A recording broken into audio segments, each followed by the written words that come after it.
pour ce premier tir. Ils seront très peu à commettre des fautes. Image là au deuxième plan avec le dossard numéro 35 de Tomasz Sikora, le Polonais. Polonais qui va faire vraiment une très belle course. Je vous l'ai dit, il aime cette piste de Bad Gastein, il aime l'ambiance. Tout jeune coureur de 21 ans.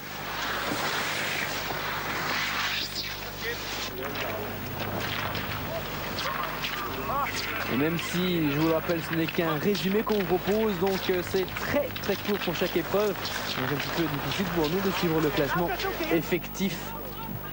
Eh bien, on va vous donner les informations les plus précises possibles. Tomasz Sikora pour son tir debout. Tomasz Sikora n'a jusque-là commis aucune faute au tir, vous le voyez. À la lutte avec le temps de Hubert Ledgeb, l'Italien. Ledgeb qui a eu une petite défaillance à son tir debout, faisant 2 fautes, une faute à chaque tir debout. Sikora, lui, va prendre son temps. 5 cibles à abattre, placées à 50 mètres. Des cibles d'un diamètre de 11 cm et demi au tir debout, la dernière cible. Et c'est bon pour Sikora, Sikora qui va faire le sans faute. Ils vont être 2 ainsi à ne pas commettre de faute du tout au tir. Tomasz Sikora qu'on vient de voir, alors qu'ici Patrick Favre en termine 56-15-0. Il faut savoir qu'à ce moment-là, Patrick Favre est en tête, le tout jeune Italien qu'on avait découvert l'année dernière. Patrick Favre qui va obtenir le tout meilleur résultat en ski de cette épreuve. Même s'il ne va pas pouvoir terminer sur le podium, il termine 8e parce que 3 fautes et 3 fautes en biathlon, ça veut dire 3 minutes dans l'épreuve du 20 km. Drachev, lui, pour l'instant n'a commis aucune faute non plus, je vous le rappelle jusque-là. Meilleur résultat, une 2e place en sprint en plus, c'est-à-dire sur 10 km. 4e des Jeux Olympiques dans la même distance. Sur la même distance, il n'a pas pris part aux 20 km. Terminant 10e de la Coupe du Monde l'année dernière. Mais cette fois, Vladimir Drachev va réaliser une superbe course. Vous le voyez, pas de faute au tir jusque-là. Ça ne va pas continuer, hélas. Mais un ski très sûr lui permet malgré tout de réaliser un temps splendide. Bouclant les 20 km en 54 minutes 51 secondes. Le meilleur temps de l'épreuve. Alors qu'on revoit Eduard Ryabov. Ryabov lui aussi n'avait pas commis de faute jusqu'à son dernier tir debout, où finalement il va rater une cible. Alors qu'ici on voit le finage de Hubert Ledgeb. Ledgeb à ce moment-là la lutte avec son jeune compatriote Patrick Favre qu'il devance de 2 secondes et 2 dixièmes. Ledgeb va prendre la 7e place au classement final avec 2 fautes au tir.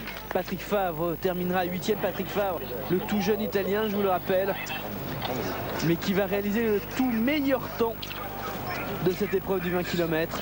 Rico Gross l'année dernière avait eu un beau résultat, il avait terminé meilleur allemand en prenant la 2e place. Encore une fois, il va être le meilleur allemand aujourd'hui sur ce 20 km.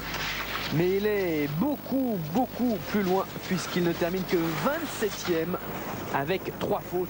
Sven Fischer, 2e de la Coupe du Monde l'année dernière. Eh bien, Sven Fischer termine 37e aujourd'hui. Lui qui avait pris la médaille de bronze des Jeux Olympiques. Tomasz Sikora était 3e l'année dernière. Il prend cette fois-ci la 2e place, le jeune Polonais. C'est bien simple, ce n'est que la 2e fois dans sa carrière où il termine dans les points Coupe du Monde. Les 2 fois ça a été ici à Bad Gastein sur le 20 km et les 2 fois sur le podium. 3e l'année dernière, 2e cette année. Ryabov, lui, va prendre la 6e place de cette première épreuve de la saison avec, vous le voyez, une faute donc au dernier tir debout.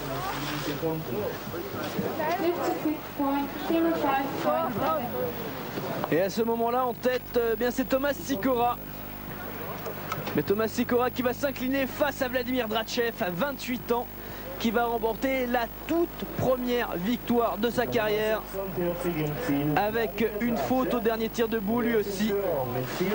Et je vous le disais, 54-51, c'est le meilleur temps de la journée. Et puis à noter un petit cocorico quand même pour les Français. On va le voir, j'espère. Le voici justement. Non, ce n'est pas lui ça. Si, c'est Lionel Laurent qu'on voit ici, 32e des Jeux Olympiques. Lionel Laurent qui va prendre la 5e place, médaillé de bronze avec le relais français. Lionel Laurent qui a été l'un de mes consultants, il la me rappelez-vous. Lionel Laurent qui en terminant 5e eh bien, obtient le meilleur résultat de sa carrière. Et on va voir juste derrière, il va être battu par le Benjamin de l'équipe. Non, ce n'est pas lui ici. Là, on est en gros plan avec le russe Moslimov. Moslimov qui à ce moment-là n'a commis aucune faute au tir.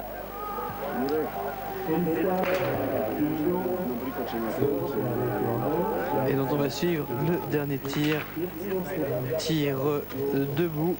Lui aussi un jeune qu'on a découvert ici à Bad Gastein. Il va avoir un petit peu de mal à se reconcentrer.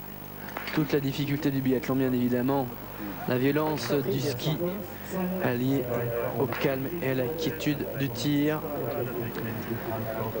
On vient de voir terminer Lionel Laurent, donc le Français à ce moment-là, il est en 3e position derrière Drachev et Sikora. Dimitri Pantov va arriver juste derrière et le coiffer à l'arrivée. Dimitri Pantov, le Kazakh, qu'on voit ici avec aucune faute, lui non plus. Tout comme Thomas Sikora. Pantov qui avait terminé 51e aux Jeux Olympiques sur le 20 km et qui ici obtient le tout premier podium de sa carrière. Lui qui a terminé 49e de la Coupe du Monde l'année dernière. Et donc le classement provisoire à ce moment-là, c'est Drachev, Sikora, Pantov et Lionel Laurent. Le Français est 4e et je vous l'ai dit, il termine 5e parce que le Benjamin de l'équipe, tout jeune, 22 ans seulement, champion du monde junior il y a 3 ans, Franck Perrault ici à l'image, va terminer plus vite que lui, un excellent ski, une faute au tir debout le dernier. Mais le meilleur résultat de sa carrière, il avait terminé 17e l'année dernière à Ruhpolding. C'était la seule fois où il rentrait dans les 20 et cette fois-ci il est dans les 5 carrément. Regardez, deux Français, d'accord, Bailly Salin n'est pas là mais les Français se rattrapent bien avec Franck Perrault et Lionel Laurent. Les autres Français, Stéphane Boutiot termine 17e avec 2 fautes au tir debout. Et puis Hervé Flandin prend la 14e place sans aucune faute. Mais Hervé qui avait un petit peu plus de mal au niveau du ski. Aussi on revoit l'arrivée de Vladimir Drachev, je vous le rappelle, la première victoire de sa carrière. Drachev qui devient donc pour la prochaine course le porteur du maillot de leader de la Coupe du Monde de biathlon.